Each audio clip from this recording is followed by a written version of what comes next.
Hi, I'm Hal Roberts. This is Bridge City News. Here's some of the top stories we've been following.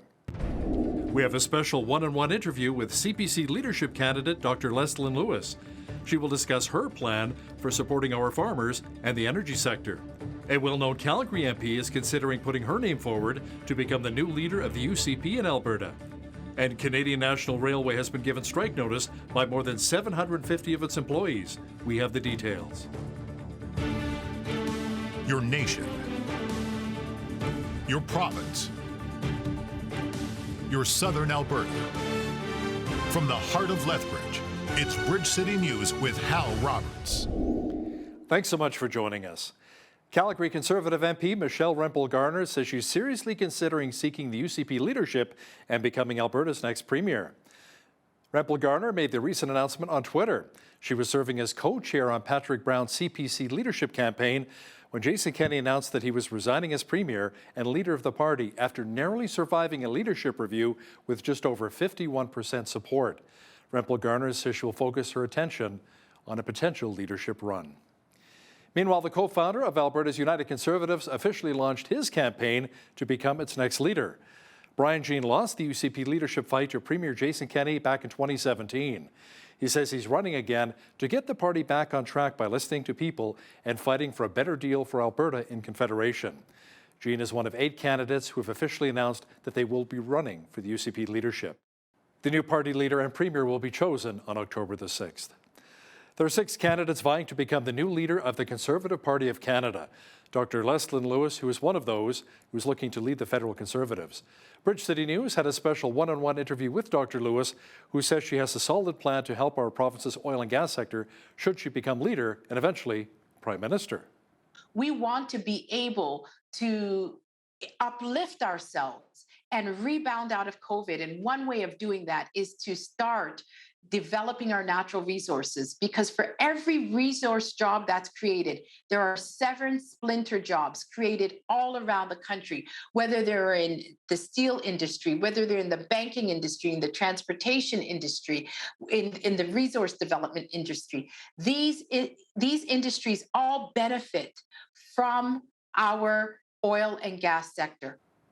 Catch the special one-on-one interview with CPC leadership hopeful Dr. Leslyn Lewis coming up after Business News. Federal Finance Minister Chrystia Freeland spoke on the Canadian economy and inflation during a keynote address at the Empire Club of Canada in Toronto on Thursday. Freeland says inflation is not only impacting Canadians right now, but many other countries around the world. Inflation in Canada was 6.8% in April. It was 9% in the United Kingdom, 7.4% in Germany, and 9.2% across the OECD. In the US, it was 8.6% in May. So this is clearly a global phenomenon, one driven by factors that no single country is responsible for and that no single country can insulate itself from. Freeland adds that the government will be spending close to $9 billion in new spending in an attempt to address inflation. According to the Canadian Taxpayers Federation, Ottawa's spending this year is projected to be just over $452 billion. That is $89.4 billion above pre-pandemic spending in 2019. The federal Liberals tabled privacy legislation to give Canadians more control over their personal data. The bill aims to advance the federal digital charter, strengthen privacy protections for consumers, and create fair competition in the marketplace. The new law aims to ensure Canadians can request to have their data permanently deleted from social media platforms. A new private member's bill was brought before the House of Commons by a Conservative MP. Dan Mazur says there is a need for more transparency and accuracy when it comes to broadband service information. Mazur says many Canadians are not receiving the internet speeds they're paying for, especially in rural communities. Data released by the Canadian Internet Registration Authority revealed that only 1/3 of Canadians believe their household receives the up-to speed included in their home internet package, all or most of the time. The first pillar of this legislation will provide Canadians with typical download and upload speeds, not just maximum theoretical speeds. Secondly, this legislation will provide Canadians with quality metrics during the time they most use the service. And finally, this legislation will initiate a consultation process that empowers Canadians to develop a methodology that is in the public's best interest. Mazur says this potential new legislation will close the gap between what Canadians expect to receive versus what they actually get from their internet providers. Canadian National Railway says it has been given 72-hour strike notice by the International Brotherhood of Electrical Workers. CN says the union represents around 750 of its signals and communications employees across Canada. The company says the union has given notice of its intention to strike as of 11 a.m. Eastern Time on Saturday. CN says it remains optimistic a deal can be reached without a labor disruption. The company said, however, if there is a strike, it is prepared to ensure a normal level of continued safe operations. Well, the rain clouds moved on from our region and brought us more seasonal values and lots of sunshine. Jeanette Rocher is in now with an early peek at the forecast. Jeanette, it may be time to dig out the sunscreen once again. Yeah, it totally is, Hal, because we have nothing but sunshine and mid-20 temperatures over the next couple of days. Into this evening, though, we're looking at partly cloudy skies, a possibility of some showers overnight. Skies clearing up in the morning, though, to make way for a beautiful Friday. Lots of sunshine, 25 degrees, and get this, even a humidex of 27. That is a sure sign that summer is coming. Another beautiful one on Saturday before the rain starts again on Sunday. I'll have all those details coming up for you later on in the show. Great. Thanks so much, Jeanette. Even though we are seeing nicer days, avalanches can still pose a serious risk. Avalanche Canada says if there's a rapid accumulation of snow in the Alpine, or if there's any remaining snow from the winter season, an avalanche could still occur. A forecaster with Avalanche Canada says something like the recent rainfall southern Alberta experienced doesn't help either. We had a lot of rain falling, and upper elevations, this was falling as snow. And that kind of rapid accumulation of snow in the Alpine did up the avalanche risk. So if people were trying to get out into the backcountry in places where there's fresh snow right now after all that recent precipitation, they would need to remember that it's actually more like winter conditions up there than normal summer conditions. And so they have to be thinking about avalanches. Coulter is reminding people who are heading out to the mountains to carry proper avalanche equipment like shovels and probes. With the recent wet weather we have experienced, the city of Lethbridge announced that the fire ban has been lifted for the River Valley. Officials say precautions should still be taken when having fires, including ensuring that fires are completely out before leaving the area and that smoking materials have been properly disposed of. Police in Lethbridge have charged a Calgary male and seized more than $337,000 worth of drugs. LPS say the 553.2 grams of fentanyl represents a record amount of fentanyl taken in, along with one of the largest seizures of methamphetamine. Police also confiscated just over $14,000 in cash. 22-year-old Danny Truong was arrested without incident in the 300 block of Mayor McGrath Drive North. He's charged with 3 counts of possession for the purpose of trafficking a controlled substance and 1 count of possession of the proceeds of crime over $5,000. He remains in custody while he awaits a bail hearing. More tasty fries are on the menu beginning Friday in Lethbridge. McCain Foods and Western Tractor are teaming up for a free Friday donation drive. It is a fundraiser for Ukrainian refugees. Now, if you visit the Lethbridge Western Tractor dealership on Friday at 3 o'clock, you'll receive 2 bags of fries from McCain. All you need to do is bring along a monetary donation or supplies like non-perishable food items, first aid kits, and blankets to benefit those who had to flee the war in Ukraine. Starts at 9 o'clock in Medicine Hat, 11 o'clock in Burdett, and then we're off to Tabor for 1 o'clock, and we're here in Lethbridge at 3 o'clock. So we've got some live entertainment at different locations as well, and we're going to just have some fun tomorrow and give away some product. 100 days into this war, it's easy for, it to start to fade into the background, but there's still a lot of folks that are living in conflict zones, and many of them have moved into other countries. And we have a very strong connection in Alberta. There's over 350,000 Ukrainian citizens of descent here. That bond's there, and we want to be there as sisters and brothers to support them. The goal is to raise $100,000 and have enough supplies to fill up a grain truck. All of the funds will go toward relief funds set up through various humanitarian aid agencies. Well, the world is changing, and the introduction of virtual and augmented reality has streamlined the way businesses and schools operate. A recent presentation at SACPA in Lethbridge highlighted the growth of the two in the technology sector. Video journalist Micah Quinn has the details on some exciting ways virtual and augmented reality is truly helping out.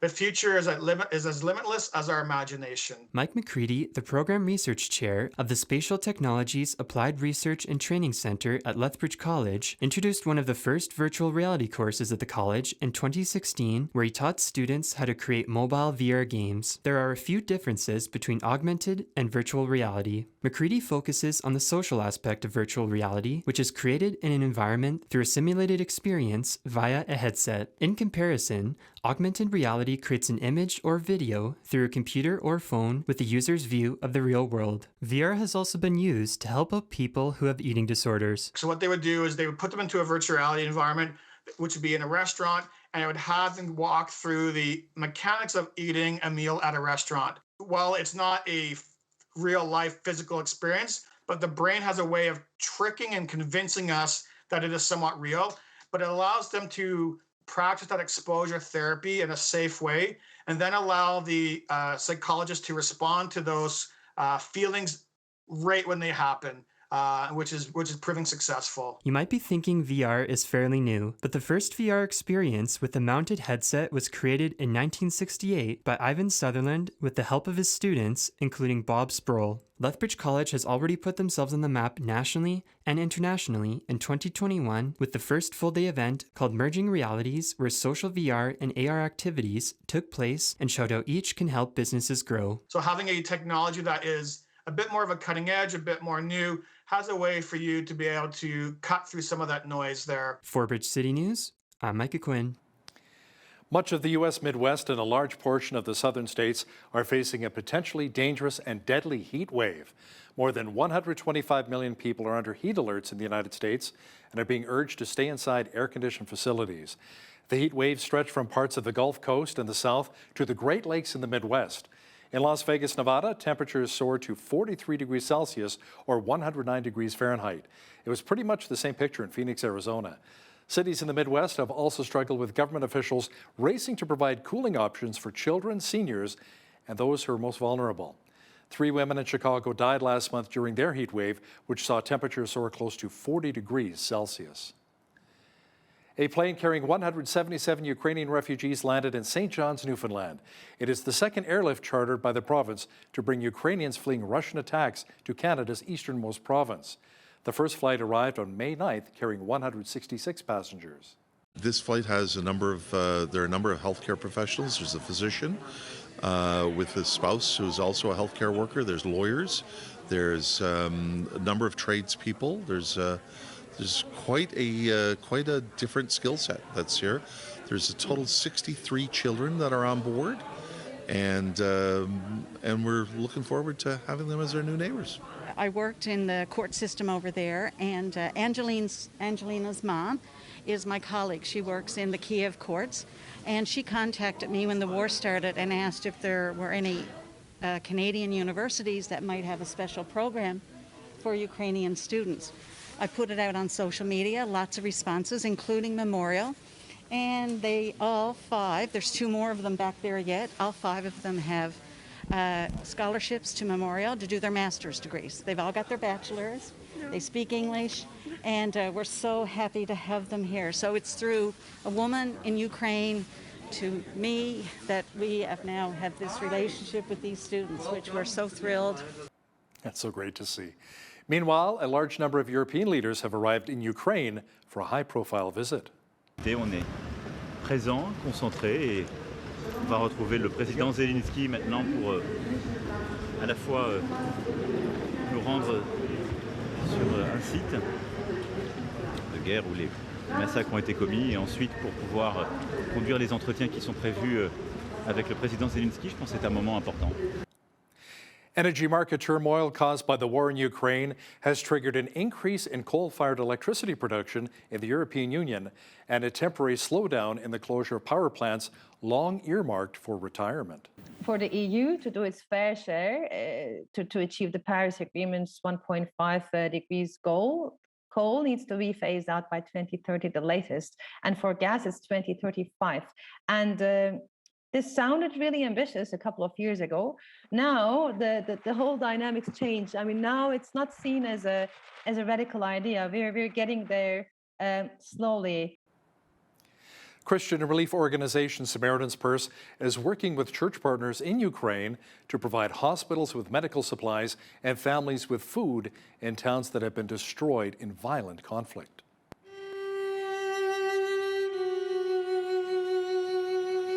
Hi, my name is Ivan with Samaritan's Purse outside of Kiev, Ukraine, in villages that have been totally destroyed in the conflict that is happening in our country.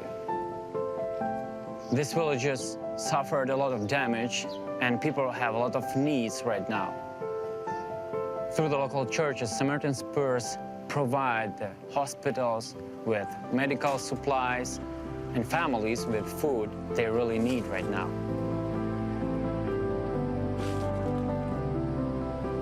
Thank you for prayers for us here in Ukraine. You are making a big difference in the life of Ukrainian people. Great to see the work that Christian organizations are doing in Ukraine and around the world. Well, we had a mixture of sun and cloud today, and it was nice and warm here in southwestern Alberta. In fact, it will feel more like summer over the next couple of days. Full weather details are coming up.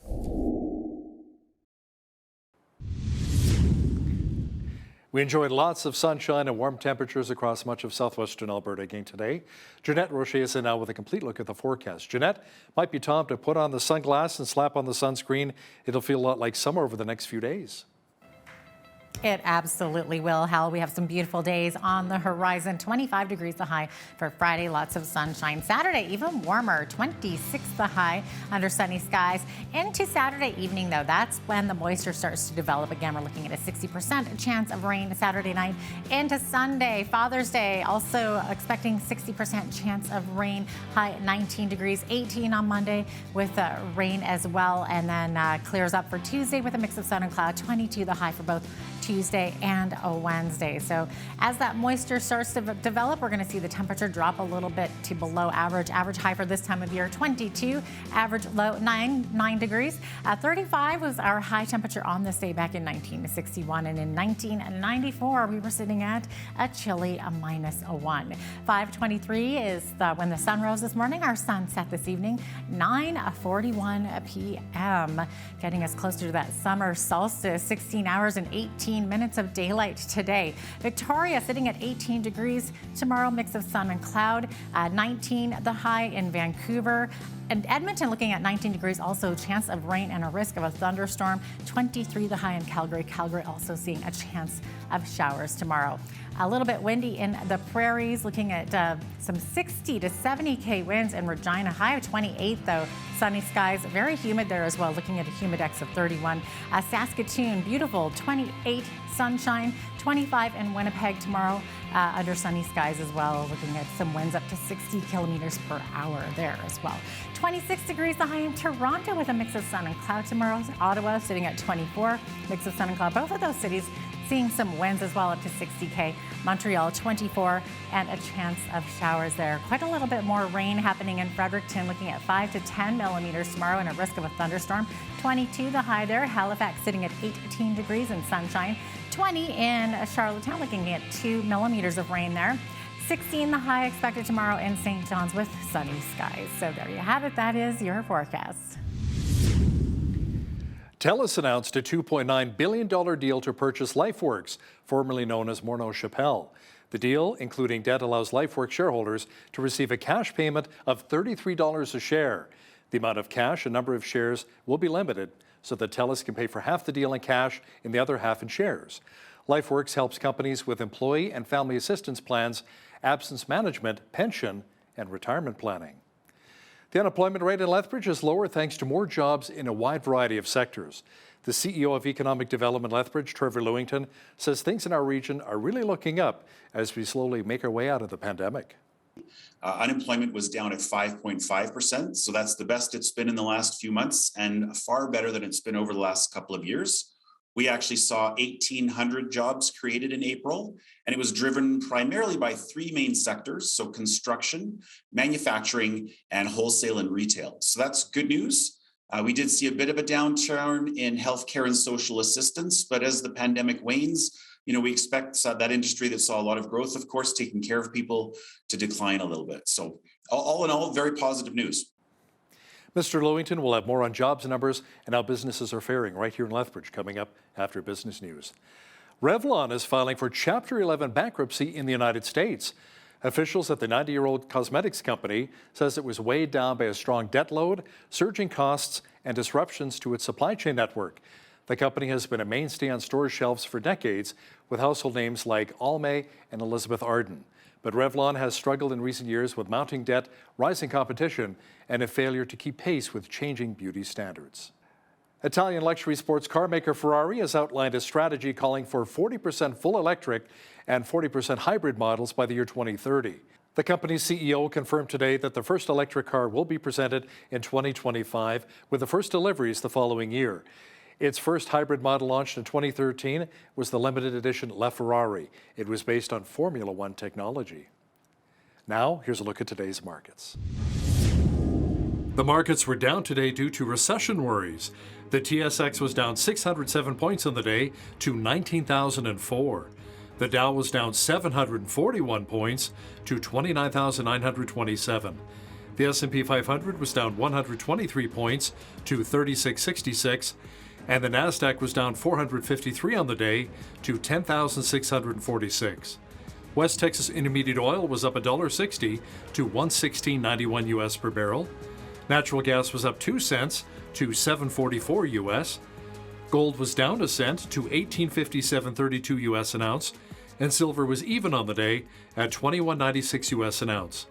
Feed wheat is at $14.64 per bushel, barley's at $9.91, canola's at $24.36, and corn is at $12.24 per bushel. Live cattle were up 20 cents to $137.75. Feeder cattle August contract was down $1.98 to $171.30, and lean hogs July contract was up $1.30 to $109.58. The Canadian dollar was down slightly over the past 24 hours to 77.21 US.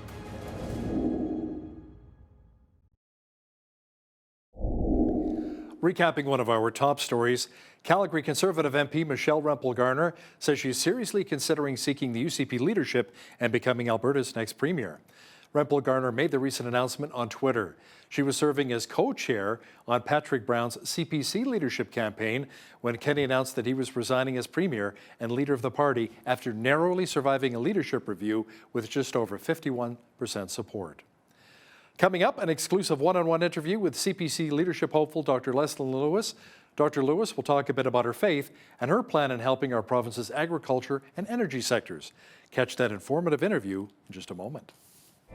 Here's today's Bridge City News Community Calendar. On Saturday, June 18th, come and enjoy the Lethbridge Filipino Heritage Festival taking place at Galt Gardens from 10 a.m. to 4 p.m. This free event is in celebration of Canada's Philippine Heritage Month and the Philippines' Independence Day. Enjoy Filipino culture with various performances, live entertainment, and your favorite Filipino food. Everyone is welcome. Big Brothers and Big Sisters in Lethbridge is looking for volunteers to mentor children and youth in their various programs. Volunteers commit to 1 to 2 3-hour visits per week for 1 year. They have many kids on their wait list that are looking for a big brother or sister. Make a difference in a child's life and start something big. To apply, visit lethbridge.bigbrothersbigsisters.ca, and for more information, call 403-328-9355. And that's your Bridge City News Community Calendar.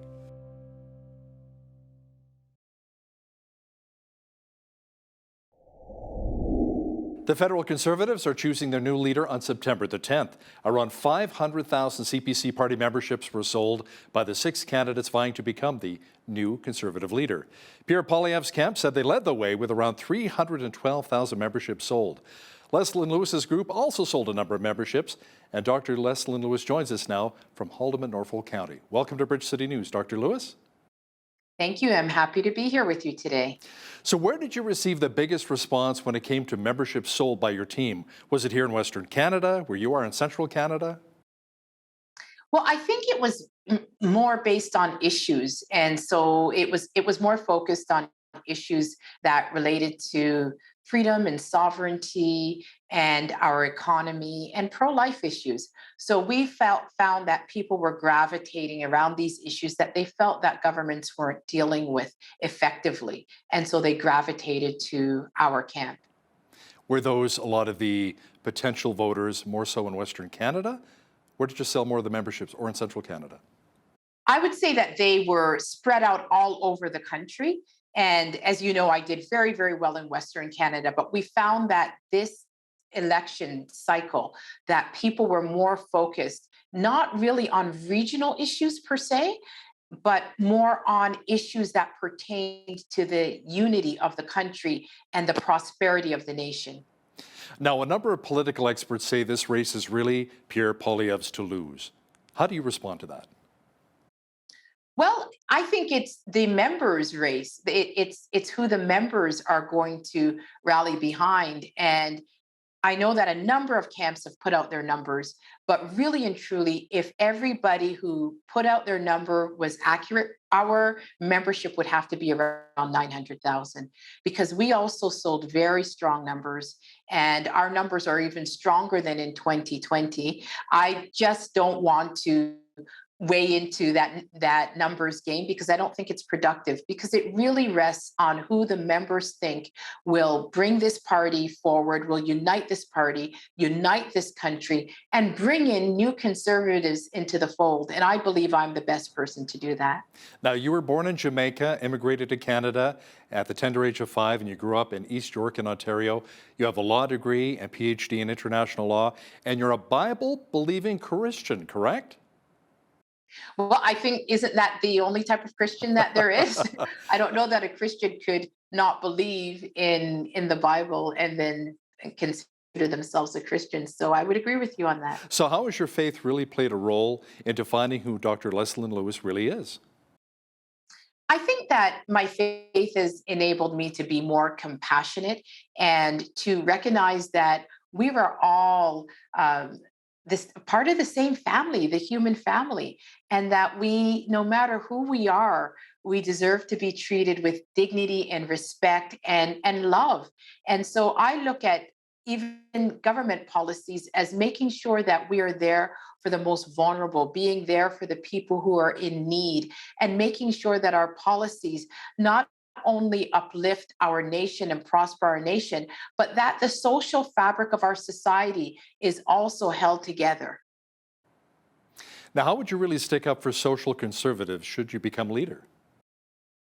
Well, I think it's important to stick up for all conservatives, for all Canadians. And as I said, I think the social fabric of our nation is very, very important. It's one thing to have a vibrant economic nation, but if we see that parents are losing their rights to raise their children in accordance with their values, if we see that families are being strained, if we see that young people have no desire to, or just losing hope in being able to even move out of their parents' home and own a home, if we see that families are breaking up, if we see that drug addiction is just rampant within our society, and if we look at the brokenness in our society and we don't find ways to look at or to work together to fixing that, then I don't think that we have a really vibrant, productive society. We need to ensure that the most vulnerable, those who are in need, whether it's a pregnant woman who may decide that she wants to keep her child, she may not want to keep her child, she may want to give it up for adoption, and she needs help getting through that pregnancy, to support pregnancy care centers. So I think that we have to ensure that all aspects of our society are strong. So if you were to become leader of the Conservative Party of Canada, would you reopen the abortion debate? I don't believe that debate has ever been closed. I believe in a democracy where we can debate any issues. And I believe in a democracy where not everybody has to agree with me, but I should be free to be able to discuss my perspective without being demonized and without being labeled and without being ostracized. So I think it's very, very important that we move away from this woke cancel culture narrative where we say we're closing off discussions on any topics, because what happens then is you create fringe movements that that are outside of society. And we want to be able to bring people into the fold and have conversations about how we progress as a society and as a nation. So, Dr. Lewis, where do you stand on euthanasia? I'm very concerned. And years ago, we spoke about the slippery slope, and many people said that we were exaggerating. And now I'm very, very concerned. A few weeks ago, there was a woman, relatively young woman, who was unable to get housing because she had a disability. And she felt that because she couldn't get subsidized housing, that she was going to seek to end her life. And our government, we helped her to do that. And I think that that is wrong, that we could provide an out for a person to end their life, but we can't provide housing. And so this is where we have taken euthanasia and our MAID legislation to the point where even our most vulnerable are at risk, because now it's potentially going to be extended to individuals such as teenagers who have mental health issues. And those are people that are in need of love and protection. And yet we're saying that what we are willing to do for them is to take their life rather than give them the help and the resources that they need to have a vibrant life.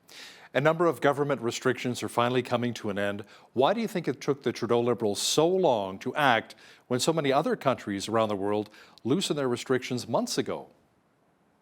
I think that they got used to being able to rule by decree and mandates, and that somehow they forgot that we have a constitution and a charter of rights, and that some of the things that they were doing were abridging that charter, were infringing upon Canadians' the right to peaceful assembly, the right of the freedom of expression and freedom of mobility. When we can see that a government can invoke a act like the Emergencies Act to freeze people's property during a protest and to confiscate people's property, we know that this is a government that has gone too far, that believes that they have the power to control Canadians and that they are not answerable to Canadians. They forgot that they work for the people. And I think that that was the problem, that they were so entrenched and that they just kept holding on to that power. And finally, they realized that they were on the fringe and that people would no longer tolerate that. And all the other countries had moved along. And I think that they were shamed into making that decision. And I'm glad that they eventually did. So, Dr. Lewis, as we slowly make our way out of the pandemic, what would you like to see the government do to help our economy get back on track? Well, I think that we have realized that some of our policies were very short-sighted. Right now, we are importing 555,000 barrels of oil a day, largely from dictatorship regimes. Yet we have the third largest accessible oil reserves on the planet. If we had built pipelines to transport our products through the most environmentally efficient way of doing so is through pipelines rather than through trucks and on trains, we would have been able to get our products to Tidewater, even sell some of our products abroad. In Europe right now, 40% of the oil comes from Russia. And we would have been able to offset that through our liquefied natural gas. We would have been able to sell our products abroad to offset even some of the industries, the countries that rely on coal. And we have been very short-sighted because those revenues could have been repatriated back to our country to invest in our infrastructure and to pay down our debt. Right now, we have a $1.3 trillion debt, which we are spending millions a day just to service that debt. Each Canadian owes $40,000. Even before they start school, they owe a $40,000 share of that debt. We need to pay down our debt, and we need to bring our fiscal balance in order to the point where we are no longer relying on deficit spending. And that means investing in our natural resource sector. It means bringing our supply chains home, producing more within our country than we're consuming. So the Trudeau Liberals have made life very difficult for many here in our energy sector. If you were to become CPC leader and the potentially Prime Minister, what would you do to help more of Alberta's oil and gas get to market? Maybe cancel Bill C-69? Yes, absolutely. That would need to be canceled along with the recent C-48, because we cannot have a nation, the nation with the third largest accessible oil reserves on the planet, that has legislation that favors foreign oil production over local oil production.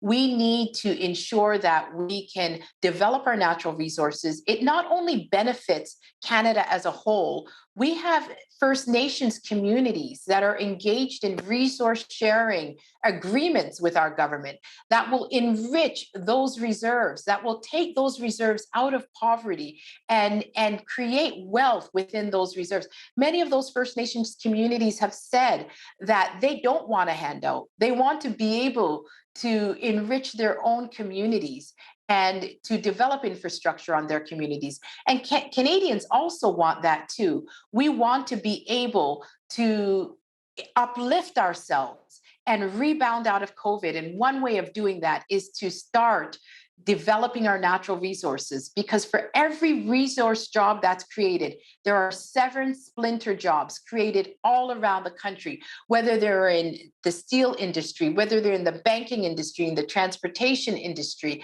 in the resource development industry. These industries all benefit from our oil and gas sector. Now, here in southwestern Alberta, we rely heavily on the agriculture sector. What help would you like to see for our farmers and ranchers, who many would argue are the bread and butter to our economy?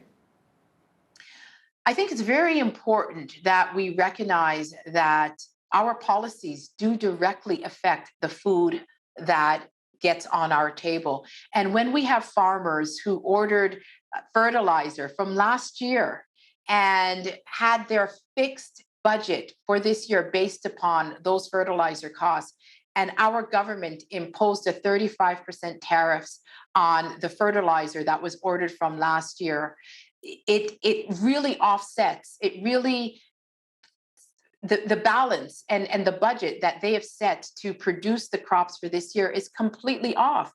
And they're going to pass those costs on to consumers. So we need to recognize that our policies do have an impact on the cost of food that gets on our table. We also need to invest in those industries and make sure that even our environmental policies, that they're not negatively impacting on those industries. For example, in the agricultural sector, they have to pay carbon tax to dry their crops, but yet they don't get credit for carbon sequestration that they produced while producing their crops. So we need to ensure that our policies, especially in the area of the environment, also recognize the contributions of our agricultural sector. Many Albertans are simply frustrated with Ottawa and the federal Liberals, and there's more and more talk of separation's been growing here in the West. How would you approach the Alberta separatists? A number of Albertans feel quite isolated from Ottawa.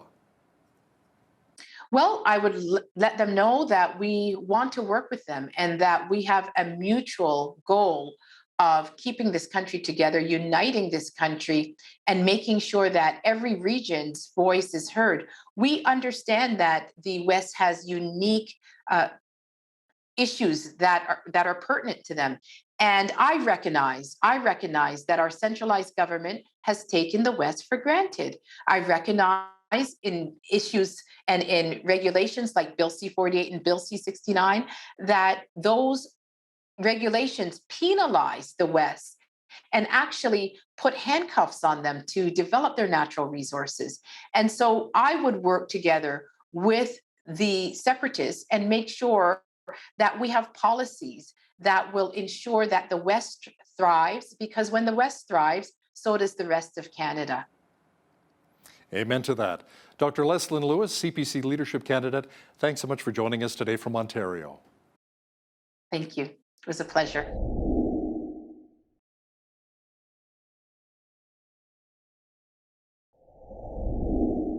Over the years, the city of Lethbridge has enjoyed attracting a wide variety of businesses. Now, the business community in Lethbridge is unique in that our province, we have a wide variety of economic drivers, including our flourishing agriculture industry. We wanted to check in with Trevor Lewington, CEO of Economic Development Lethbridge, to find out how the city of Lethbridge has been faring over the past few months. Trevor, welcome back to BCN. Thanks so much for having me back. Now, first off, let's talk a bit about some of the most recent employment numbers. What do our job numbers look like this spring? So April's labor force survey results were actually quite positive for Lethbridge. So the Lethbridge Census Metropolitan Area, or CMA, unemployment was down at 5.5%. So that's the best it's been in the last few months and far better than it's been over the last couple of years. We actually saw 1,800 jobs created in April, and it was driven primarily by three main sectors, so construction, manufacturing, and wholesale and retail. So that's good news. We did see a bit of a downturn in healthcare and social assistance, but as the pandemic wanes, we expect that industry that saw a lot of growth, of course, taking care of people, to decline a little bit. So all in all, very positive news. That is great to hear. How do our job numbers compare to other comparable cities like, let's say, Red Deer? Yeah, the Lethbridge Medicine Hat region has among the lowest unemployment rates in the province, actually, and that's fairly typical. We tend to outperform the rest of Alberta with a low unemployment number, and we've returned back to that status after bouncing around for most of the last 2 years. Now, is there a challenge of finding workers to fill some of the job vacancies? Yeah, there are actually about 5,200 job vacancies across the Lethbridge Medicine Hat region at the moment. So those are positions that businesses want to fill but simply can't find the right person. Although that's a really big number, it's actually improved over the last couple of months, and it's the first time we've seen a drop actually in vacancies since the beginning of 2020. Most of those vacancies are in the trades or transportation and equipment operators. And that's a bit of a concern to people like me, because of course, those jobs are a bottleneck to future economic growth and recovery. That's where, a lot of our industries rely on transportation and trades to do their thing. The other thing that we're starting to see is that average wages have actually increased a little bit. So the average wage across all of those vacancies is $21.50 an hour. And that's the highest it's been in a while. So we're starting to see a little bit of inflationary pressure as companies try to attract that talent. I talked to some of the truckers who are leaving the industry because they're retiring, and apparently there is a shortage when it comes to logistics. Are you seeing and hearing that as well, that we need more truckers? Yeah, Class 1 drivers is a clear gap in the economy all across North America, actually. So a lot of drivers are sort of at that retirement age. Many of them are exiting the business. And there's just not enough young people interested in truck driving as a career. And what we hear from training schools is that people don't want to be alone for that amount of time in a hyper-connected world. So the whole industry is struggling with how do we make it a more attractive job for sort of younger generations? So that's the gap. Yeah, absolutely. Makes a lot of sense. How about some of the local businesses here in our city? How are they faring right now, especially as we slowly make our way out of the pandemic? Yeah, we conducted our third annual Brighter Together business survey at the end of last year. And the vast majority of businesses were actually more positive and upbeat about the future than they had been in the previous couple of years. And specifically, most companies in Lethbridge are planning to both hire and spend more money on capital. So, it's a very good thing when businesses are signaling their intention to both add jobs, but also improve their facilities and add equipment. Since we conducted that survey, of course, we've seen the invasion of Ukraine by Russia, which has driven up the price of oil and the cost of transportation. We've seen the Bank of Canada respond to fears about inflation, so interest rates are on the rise. And locally, there's some risk of another dry, hot summer, which could be a concern for local ag producers. So there are some risks on the horizon. It's not to say everything's perfect, sunshine and roses, but businesses that I talk to remain fairly upbeat about our prospects for Lethbridge. How about some of the restaurants which unfortunately had to close during the pandemic? They took it really on the chin, during the pandemic itself. Have you talked to some of those business owners? The whole tourism and hospitality sector, of course, was the hardest hit. So hotels, restaurants, any of that high touch sort of service industry. The good news for Lethbridge is we've had a number of key sporting events. Both the Indigenous Games as well as the Briar have helped drive generate some traffic for both hotels and restaurants. We are starting to see people come back across the border and from other parts of Alberta as restrictions lift. So We are starting to see that sector come back. We have seen jobs increase, about 1,000 jobs last month, for example, in hospitality, but still a long way to go to get back to where we were before the pandemic began. You know, when I first started in this crazy industry of broadcast journalism, I remember my news director at that time says, "You see that stack of resumes and tapes on my desk? You're going to have to work twice as hard for half the amount of money, or I'm going to replace you," just like that, right? And I'm like, wow, that's a nice welcome after you just graduate from college, right? But it seems like nowadays there are a lot more jobs, as we talked about, as opposed to potential employees. So maybe the employee can be a little more picky and choosy when it comes to whom he or she wants to work for. Yeah, it is very much a job seeker's market. To your point, I've had bosses along the way over the years that have said, there's plenty of people to replace you. Now that's not quite the story. And so, some of it is we're seeing increases in wages as companies try to be more attractive, but we're seeing things like flexible hours, more benefits. Companies are having to be creative about how they attract and retain that key ingredient of talent. Now, Trevor, the last time we chatted, we talked a bit about the amendments of the Business Corporations Act, BCA, which the UCP government had proposed. Do you think these amendments are leading to Southern Alberta being more competitive and an attractive place to do business? Well, the current provincial government has talked about making Alberta into a red tape-free zone and providing this environment where companies can experiment with new corporate structures and have increased flexibility to raise capital.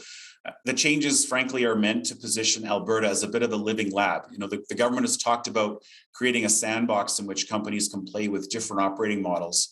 And, simultaneous to that, the province has been focused on reducing corporate taxes to make Alberta one of the lowest tax cost jurisdictions in North America. But to do that, they've eliminated some very targeted industry-specific incentives and other tax breaks. So it's a bit of a good news, bad news story. And frankly, I think the jury's still out on whether or not it's actually driving incremental business development for the province.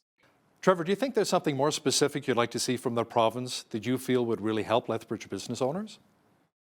I think, when you think about Lethbridge, of course, agriculture is a key industry for us, and the province and the federal government have a program called CAP, or the Canada-Alberta Partnership. So it supports innovation and expansion in agriculture and agri-food. But the scope of those grant programs and the dollars available have been reduced over the years. So we've been advocating to the province to really take a serious look at some of those programs and how they might expand them. Locally, we've had the federal government through what is now known as Prairies Can, or Prairies Economic Development Canada. So a very long title, but one of my favorite departments. And so as the federal government has stepped up with new programs and new supports, the province has similarly withdrawn. So I think there's a real opportunity for the province to come back to the table, match some of those federal dollars that are very targeted, again, at innovation, technology. The future of our economy is digital. So we need to make sure we're supporting businesses with that transition and really focused on how do we attract that right talent into our community. And the third piece, I think, which is prevalent in all of the news stories that are on your network, as well as top of mind for a lot of people, is the shortage of family doctors. So attracting business, attracting talent is all about having great quality of life. So my organization, we've been working with Alberta Health Services, the Chinook Primary Care Network, and the city to build a bit of a strategy to recruit doctors. We absolutely have to address that. And that in the short term probably has more impact than a specific tax break or a specific financial incentive from the province. Yeah, City Council recently passed that motion about spending, about $15,000 to retain and attract the doctors to our region here. So what do you think that'll actually look like? Let's say I'm a doctor, you're trying to sell me on Lethbridge. What would you say to me? Well, I think that, part of the reason that doctors would come here, when we talk to physicians, they're very interested in quality of life for themselves and their families. So that's the mountain biking in the mountains, that's skiing, that's access to the border. All the amenities and services of a big city are here in Lethbridge, but certainly house prices are somewhere between 20 and 30% cheaper than Edmonton and Calgary. That's a big win.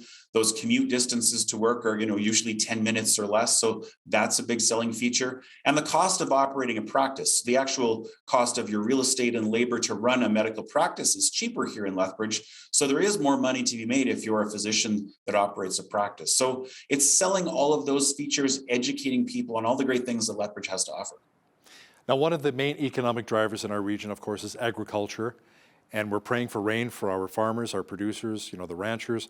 What happens if we have another dry summer? How will that really impact our agriculture industry? Well, as you pointed out, this is potentially the second year in a row of dry forecasted weather, which is a concern. Many people had challenges with crop yields last year, and so we've got this interesting challenge in that commodity prices, in many cases, are at record levels. But if we don't have good weather, if we don't have that rain, then our local growers and producers will not be able to take advantage of that opportunity. Similarly, the invasion of Ukraine by Russia has had an impact on global markets. Of course, that's driven prices up, but it's also identified that there is an opportunity for Canada to play more of an active role on the global stage, supplying more of the world's food supply. And so it's a question of how can we ramp up production? How can we increase acreage and efficiency, take advantage of the government's expansion, $900 million roughly invested in expanding irrigation in our region. So how do we take advantage of all of those things to supply a growing and hungry world? What's the latest for the Agribusiness Hub and Trade Centre, and how important is it economically to our region here? Yeah, so the Agri-Food Hub at Exhibition Park is proceeding on schedule. Construction, if you haven't driven by in a little while, I encourage people to do that. Lots of steel going up. It's an enormous footprint. It's a very exciting building. But beyond the building itself, it's going to give us a location to showcase the agriculture of our region, the technology and expertise that's here. It's going to give us a meeting place and an innovation location where we can bring great minds together and hopefully, create new products and new technologies. So I'm very excited about the project. I think it's an amazing anchor for our community. And right now it is the single largest capital investment. It's the single largest construction project in the city that's on the books for this year. So again, it's very significant from a immediate construction job and local job creation opportunity as well. Trevor, you talked to a lot of ranchers, a lot of farmers, a lot of agriculture business people. How much do our producers really help provide for the rest of the province and Canada? Yeah, I mean, I think people don't, we say that agriculture is important, but we often forget the fact that for Lethbridge itself, the agriculture community is about 1/5 or 20% of our gross domestic product. So, 20% of our economy locally depends on agriculture. Certainly the province has other industries, and we all know that oil and gas is a significant player for the province. But the opportunity globally, again, is to meet that growing population demand. There's less and less food security. Canada, Alberta specifically, has a great reputation globally about how safe and secure our food supply is. So the more value-added processing we can do here, the more we can grow that part of our economy. And it's a significant contributor, not just to the city, but to the province as well. So there's a real opportunity, I think, to grow it more. We recently had the grand reopening at the Lethbridge Airport. Premier Kenney came down for the announcement. How will this help drive even more business here to the Windy City? From an investment attraction perspective, bringing new businesses to Lethbridge, one of the key considerations is great links to international airports. So pre-pandemic, Calgary was connected to about 100 global destinations with direct flights. That's pretty amazing for a relatively small airport on a global stage. But our connectivity, Lethbridge to Calgary, is so critical to giving people easy access in and out. So that's critical from businesses choosing to be here. But of course, we're a regional hub for tourism. There's lots of people that come. You can visit 4 UNESCO World Heritage sites all within 90 minutes of Lethbridge. So we really want to make sure that airport is first of all, a pleasant place to be, an efficient operation, but allows great access to our city so that we can attract more visitors to Lethbridge and take some of that tourism market that Alberta is targeting. Let's chat a bit now about cross-border trade. How much value is created here in Lethbridge because of American consumers, specifically Montana, who are so close? Yeah, I mean, we do love to have our American friends come to visit our region, of course. They stay in our hotels, they eat in our restaurants, they shop in our stores. As I said, Lethbridge is a regional hub on the tourism side. And Travel Alberta, actually, the provincial tourism marketing body, is very keenly interested in growing the visitor economy. And tourism from the United States, of course, is the easiest because they're our largest market in closest proximity. So there's a real drive to do more of that. We've been chatting recently, actually, with my counterpart in Great Falls, so the Great Falls Development Authority, about better relationships between our two cities and how do we expand more business connections city to city. So, again, if you're an American and you get an immediate 20% discount on your purchase because of currency, that's always an attractive feature as well. So while there's that spread, hopefully we can continue to see people crossing that line. Is there a lot of confidence amongst business owners here in Lethbridge with our new city council? You know, the new city council has hit the ground running. They've clearly run on a platform of open for business, friendly for business. In fact, their action plan for this year, the very first and top priority on the list was a regional economic development and tourism strategy. So the conversations that I've had with council is they're very keen to better understand what's needed to drive further investment in our city and help existing businesses grow. Secondarily, of course, investments in infrastructure like the agri-food hub at Exhibition Park, the renovations of the airport, continuing to make sure we've got great infrastructure and great connectivity. And council, I think, seems very keenly focused on that.